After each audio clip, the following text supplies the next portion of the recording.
and welcome to this episode of Inside Legal ESG. My name is Pamela Cohn, and I'm fortunate enough to be the host of Inside Legal ESG. Today we have with us Alex Lassiter, founder and CEO of GreenPlaces. On their website, GreenPlaces is described as the all-in-one sustainability platform, and we're going to let Alex describe what that means. Alex, welcome to the podcast today. We're so lucky to have you. Pam, thank you so much for having me. I am very grateful for the opportunity to be able to talk with you and on a subject that obviously we both share a lot of love for. So thank you for taking the time to include us. Thank you. And clearly the listeners of our podcasts are people in the legal profession who are interested in sustainability and all things ESG. So let's start with a little bit of your background and what prompted you to start GreenPlaces. Absolutely. So I've been in software for most of my whole career. I had a brief stint as a management consultant. But I've been building enterprise software solutions for over a decade. And ultimately, what that means is, I've been building solutions to make it easier for businesses to be able to achieve the outcomes they want, basically by using technology to create something that streamlines, takes away admin work, and helps people get to the results that they want to faster. The last business that I started back in 2012 grew and eventually was sold to a private equity company a couple years ago. And I got the opportunity to be able to choose where to focus. And that's a unique place to be. I felt very fortunate and grateful for that chance to be able to decide where I could make the most impact. And that was really at the core of what I wanted to do. I wanted to take something that I was lucky enough to be pretty good at and push it in a direction that I felt like could maximize the impact that I could have. And one of the things that I was seeing was, sustainability was quickly becoming, an expectation in many cases in the legal practice, a requirement amongst, amongst many of the top, 100, 200 law firms and obviously beyond that. ESG was becoming this thing that was kind of part of doing business. It was part of serving your clients. And while I understood that, the largest companies in the world, the Nikes and the Fortune 500s, and Starbucks and Amazon have these really amazing ESG programs, it was hard for me to understand how, a traditional business and a professional service could actually achieve these things. I'm a son of an attorney and, I've grown up around the legal practice and, it's challenging to manage the relationships and the brand equity, all these things that you build up, to become such a trusted advisor, in the legal profession, and to have to also be able to excel at things like this can be a real challenge. And the funny thing is, many lawyers that I know and have gotten to know over the years in a professional sense actually deeply care about these things. In fact, they help their clients a lot of times with it. But advising on ESG from the legal ramifications, helping to serve clients' needs in an evolving space, and then looking inward and making sure that your firm can, actually achieve these important metrics is really hard. And, I wanted to do my part and to help make that possible. That's when we talk about this idea of democratizing access to sustainability. It's taking the things that these huge companies have done and breaking it down through technology so that a law firm can get to where they need to go in a way that, is not only possible to achieve, but also, in some cases pretty clear and enjoyable to get there. You're singing my song now when you're talking about how law firms have to practice what they're advising their clients to do. So tell me about GreenPlaces, what its function is, and what its special niche in the market is. Yeah. So the mission of GreenPlaces was to democratize access to sustainability. And again, what we mean by that is, sustainability has been something that I think has been reserved for the few that can really afford to really invest in it. traditional businesses are coming to terms with the fact that this is a necessary part of doing business today. Yet they don't have the resources. Most law firms don't have the resources that, a Starbucks or a Patagonia or a Nike would have to devote towards doing this stuff really well. Yet their clients are making it a requirement, so they actually have to do it. So when we thought about how do we actually bring this to the professional services industry, really where we started was at those companies that do this well. We talked to Amazon and Nike, and we talked to um, uh, Burt's Bees and Clorox, and I mean, anybody that we could get in touch with who had done this really well, because we wanted to understand what is really good ESG. What does that look like in practice? And then what we found was it was really three things. The first was visibility, helping businesses understand where they are, doing their measurements, doing a materiality assessment, getting an inventory of carbon emissions and policy adoption and all the things of kind of where we are today. The second piece was helping chart out a place to go. How do you improve your scores? How do you fill in the gaps? How do you get to your goals? That was kind of piece two. And piece three was how do you tell the story? How do you communicate this? Most law firms are very good at communicating what they do. They're good at communicating their brand. It's really hard to communicate, ESG and sustainability. And that was a really, really important lesson that we learned early on is you can't just give somebody a tool and hope they figure it out. You've got to be a partner for them. You got to be able to pick up the phone and answer tough questions, navigate new disclosure methodologies, and figure out what a client is asking for so that you can communicate with confidence. And we felt like we needed to do all three of those things really well. And that's what we define as all-in-one sustainability. So 2 questions with respect to that. How is it going so far, and what's the biggest lesson learned since you started GreenPlaces? Wow. I mean, in starting a company, it's like a tidal wave of lessons. It's an agonizing journey of highs and lows, and, unwinding what you thought was true to discover, what really the value is. But as a business, I mean, I couldn't be more proud of where we are. We have an amazing team. We've been fortunate to, grow a client base quickly, with members of the AmLaw 100, down to regional law firms trying to figure out how to solve these challenges. We have publicly traded companies.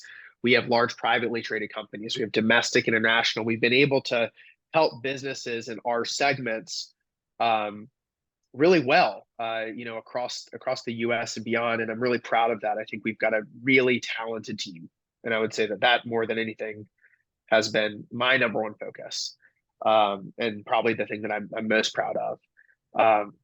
And in terms of lessons that I learned, surprising lessons, I think probably the biggest is really that so much of this comes down to how do you collect data? That's the challenge, helping somebody understand where they are. I mean, it's obvious now to look back at that and say, the biggest challenge that the legal industry faces in decarbonizing is data collection. I would have thought it was the opposite. I think when I started, I thought the real challenge was the strategies. How do you help somebody reduce their footprint? But the reality is, once you know the data, helping them figure out what they can do is actually much, much more attainable. Yes. It's the data collection that's hard, And even knowing where to collect that data, because law firms are no different than most companies, and this data lives, if it lives at all, inside an organization. It's in very different systems and departments and silos, and it's not all together where you can easily synthesize it and analyze it. What I always tell people, and I agree with you 100%, ESG is not adding anything new to a law firm. It's a different Exactly. lens at looking at the same information. That data exists. It just lives in places that were never meant to talk to each other. It's a different way to look at the health of your firm. And I think that a lot of times a misconception is, you know, doing ESG well or sustainability well is about changing the firm's brand or aligning with a new pillar of who we are. And it's not. It's actually looking inward at the different systems and people and metrics and things that we have in place with a different lens and identifying low-hanging fruit, ways that many times save people money. We Yes. save businesses money all the time, and they're shocked because they think sustainability is a cost center. I said, no, it's a profit center. Sustainability and efficiency are the same thing. And to your point about embracing ESG does not necessarily mean you have to change the firm. I would argue that it probably doesn't work if you're doing ESG and changing who you are in order to do ESG. ESG is capturing who you are and what you're Yes, already doing and building a narrative around it and telling your story and setting a roadmap for improvement. It's not changing who you are, it's capturing who you are. exactly. And in a lot of cases, we find that firms are really surprised at all of the great things they are doing, and they can Exactly. double down on those. And they've just never Yep. been able to fully encapsulate that and tell the story, but they're nervous because we hear a lot of times, well, what if we do this measurement and you know, we're poor, we're not good. Mhm. And I always say, that's not the way to think about it. You just are what you are. And the Yep. important thing is to measure it and improve. Yep. Running a business without a balance sheet is like running a marathon in the dark. You know, Yep. you're hurting yourself from the first step. And I think this is turning on a light to a lot of things that businesses just traditionally haven't looked at. And like anything else, I think 50 years ago, many of the things that law firms do today around people operations and HR and benefits and insurance and all kinds of things, productivity tools. Mhm. 50 years ago, if you went back and talked to a law firm back then, they would say, well, why on earth would we be looking at those things? You'd say, Yeah. well, if you do, you'll be 50% more profitable and you'll be more successful. I completely agree. And I also feel like this tendency for law firms to have to, be earning an A in order to be transparent about what their score is or what their grade is. And I Yeah, think what's different about ESG and sustainability in general is that everybody knows we're on a journey. And the important thing, to your point, is let's measure where we are so we can make progress. Everybody's on the journey. Nobody is finished with this journey, nor do I think anybody ever will be. So as long as you're making progress, that's a really good story to tell. And it's hard for lawyers to be that transparent. it is. And I think it's counterintuitive to the job. Mhm. You know, lawyers think about being trusted advisors and helping businesses and people and clients understand, the ramifications of what they do and how to operate their business or personal matters, whatever it might be. It's hard sometimes, I think, for firms to look at how they function, Mhm. as a business themselves. But Yep. ultimately, a law firm is a collection of its individuals, and a firm's brand is built up over decades of great service. Yes. And that's not one or two good cases. That's a system that works. And Yep. that's a company. That's what we're talking about here is how do you help businesses build better so they can serve more for generations to come, not how do you win one client or win one case or whatever it might be. That's not how you build lasting advantage. Yep. Yep. So what if somebody were to ask you what's the most valuable component or element or feature of GreenPlaces, what would you focus on? I think the easiest is to start with a carbon footprint. Mhm. I mean, it is now required by many businesses across a multitude of sectors, and obviously very much including almost all of the publicly traded markets and the Yep. Fortune 1000. I mean, uh, everyone is asking for it, and what I tell folks is If you aren't reporting it, you're getting essentially a did not participate. Yep. And in a business that, is as good as its reputation, it is a remarkable risk to not do that simple thing.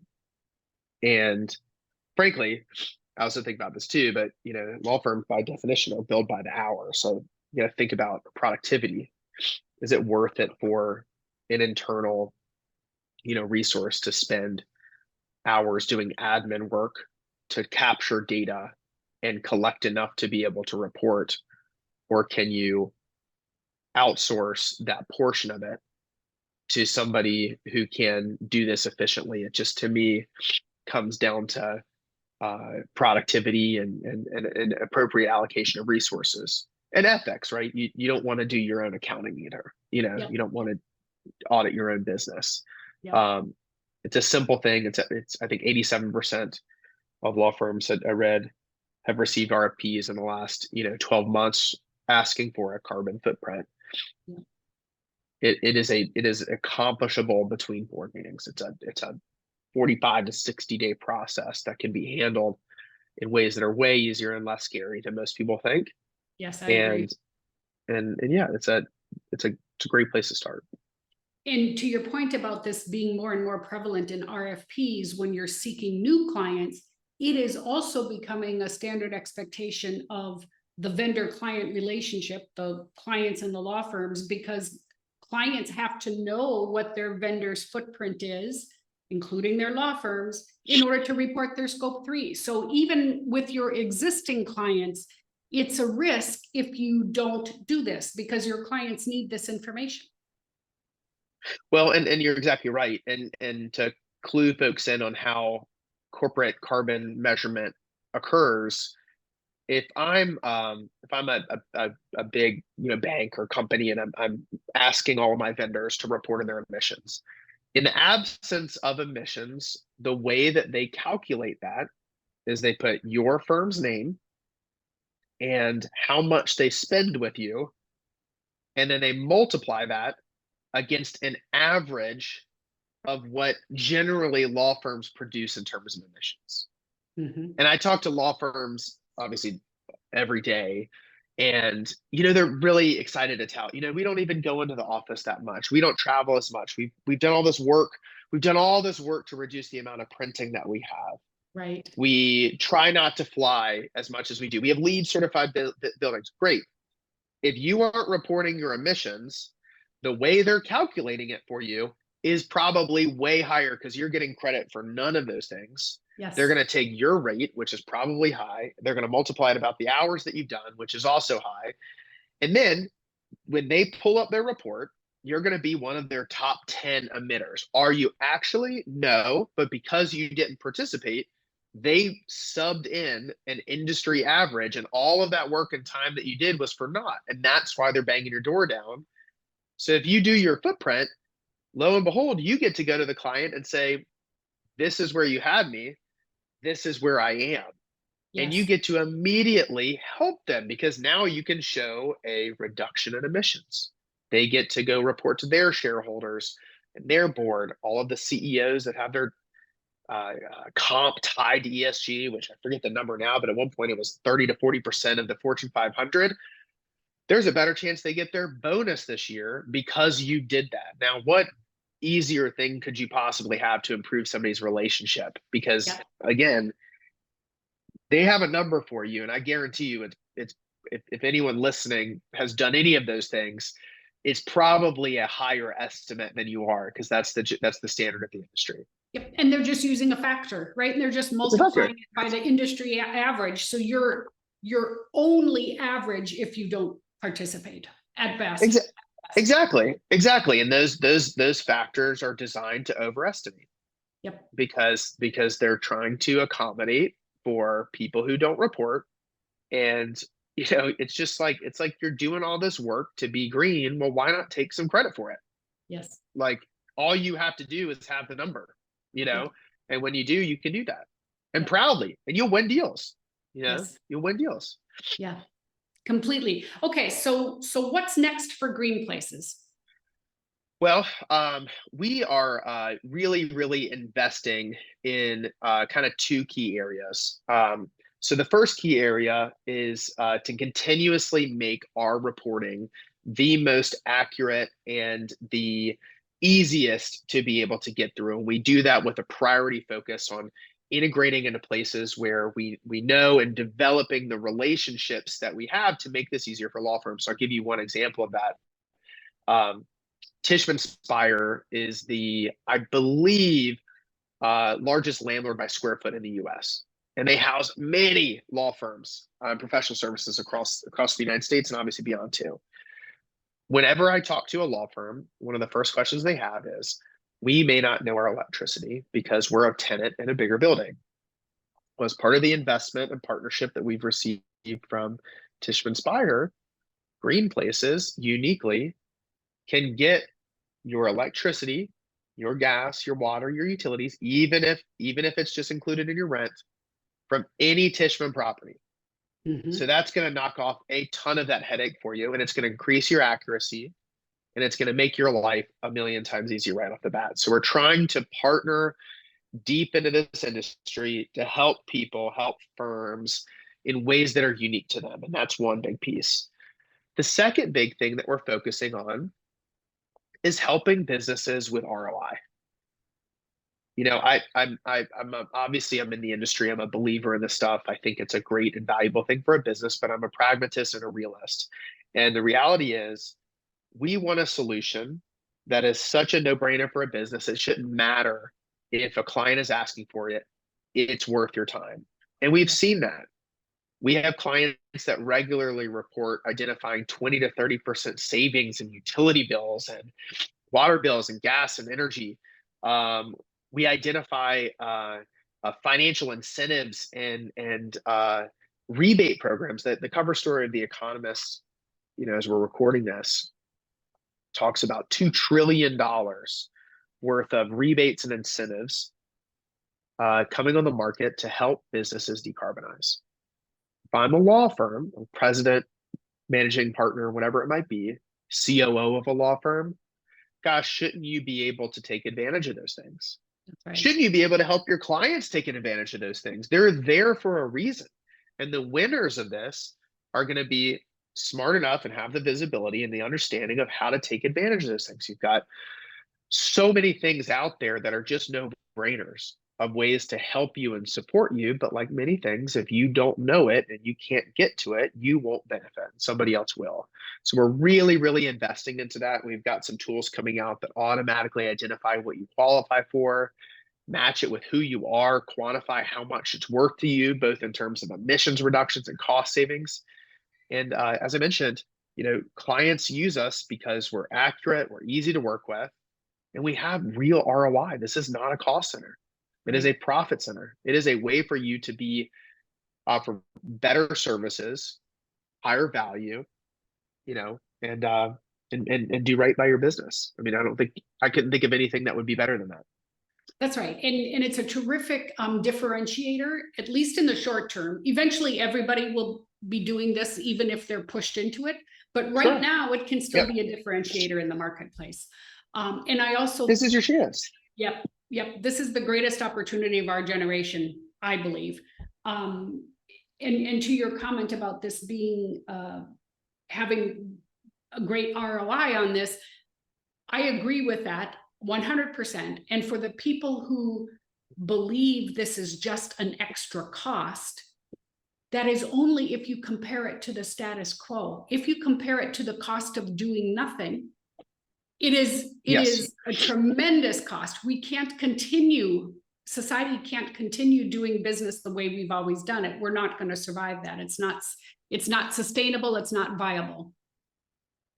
And exactly right. I mean, you talk to law firms and they'll tell you the most valuable thing we have is our name. Mm-hmm. Our name means something, right? We built that brand, we built those relationships over generations. ESG almost killed the most valuable brand in the world in the 90s in Nike. We didn't call it ESG back then. Right. We called it, surprise, Nike has sweatshops. Mm-hmm. And it almost killed the world's most valuable brand at that time. Yep. And if something like that can almost kill Nike. I don't care what firm you are and how far you've done and how much good work you've done. You are as good as you are today until you're not. And we live in a world, unfortunately, or fortunately, where everybody will find out everything. Mhm. And we can't hide behind things anymore. It's all going to be public at some point. And getting a hold of all of this information, having that new lens to look at your business reduces that brand risk by a mile. Yeah. And that's right. The cost of doing nothing is the risk that you're willing to endure, that your biggest clients view you as a risk to their business. Yes. If I'm a Fortune 500 and I've got a net zero target, and my law firm, who currently, lists as one of my top vendors in terms of emissions, won't participate, and I've got to go to another board meeting next month and show them that I've made zero progress. I'm worried about, political change and legislation around net zero, Mhm. achieving Mhm. or not achieving. Gosh, don't you think I might be forced to look at that relationship a little bit deeper? And what would be worse than losing a client over something that's not core to who you are and the work that you Yeah. do? Yeah. That's It'd be like absolutely. losing over cybersecurity. I mean, you got to do it. Yep. It's important today. It's You not an got to do it. option. It's not an option. Yep. So my favorite final question for all my podcast guests is, when I invite you back to be a podcast guest again, 1 year from now, what will we talk about? What will have changed? Great question. Well, I'll be excited that I'll still be in business and we'll be growing. So I'll be excited about that. I will probably have a few more gray hairs from my 3 children. Um, but I think what will have changed is we'll reach the tipping point in the industry. Mhm. Um, we are close to it today. I would say if you interviewed me a year ago, I would say the law firms that are doing this are early movers. It's the people you'd expect, more public facing companies, more progressive states, whatever it might be. Um, a year from now, it is not, are you the law firm that did this? It is, are you the law firm that chose not to do this? That's right. And there will be a great culling of clients, and there'll be a shakeup of the top 50, top 100 law firms and accounts. People will lose deals they shouldn't have. They'll lose clients they've had for a long time. And this will be the reason. And the problem is, a year from now, we'll talk about the brand, the loss of brand equity and the brand value from not participating, because now you won't be seen as a company that is early moving. You'll be seen as a company who chose not to, a laggard. And if you're a laggard in a reputational space, we are not going to a world where people care less about it. We're going to a world where people care more about it. And that is going to take generations to rebuild. And I think that's what we'll be talking about is I feel terrible for the folks that didn't at least get started in here and do the Yeah. basics, do a Yeah. materiality assessment, get your ESG policies in order, Yeah. just get up to standard, do your footprint. That you don't be the best. We're not talking about being the best. Just don't be left out. Yes. That's what I think we'll talk about. And you raised the point that that will affect client relationships. I also think it already is affecting recruiting and talent retention. No question about it. I mean, Yeah. I always tell folks, go to your ESG or sustainability page if you have one, and look at the email addresses that hit it. You can ask marketing to, they can see that information. They're all .edus. Yep. Yep. Every one of them are, and institutional law firms are based on people. The smartest and most effective leaders that I have ever met, in the legal profession, will tell you that their people drive that business. And if you can't recruit the people, same thing that I feel about my business. If I can't recruit the people, I'm never going to win.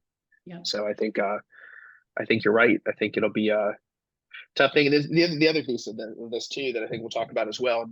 We probably don't have as much time to go into it, but one thing that I would challenge a lot of legal professionals to look at now is look at the generational change that's happening in C-suites.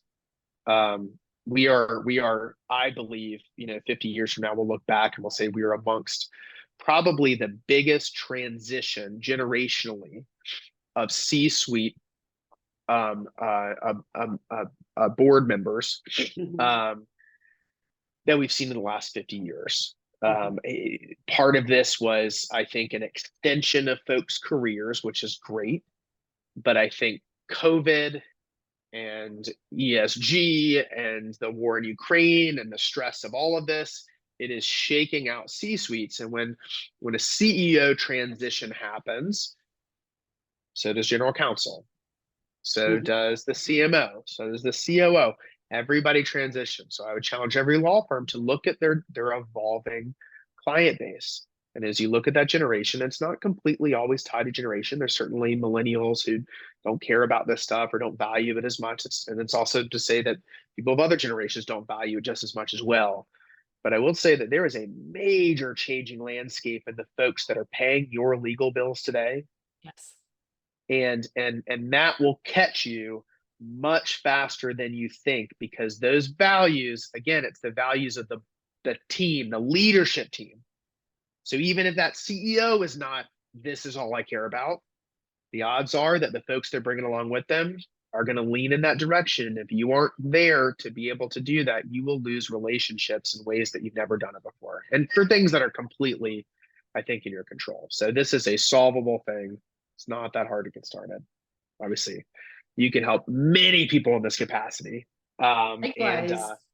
Yeah, I think it's just I think it's an interesting time. It's a challenging time. So I empathize with people because I know this isn't easy.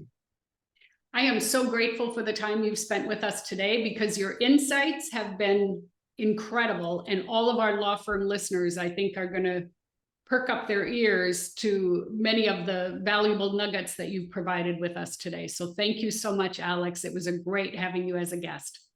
Thank you. I really appreciate the time. I really appreciate the partnership. We are so excited to get the chance to work together. And thank you for having me for the conversation. Really enjoyed it. My pleasure, Alex. Thanks. Goodbye.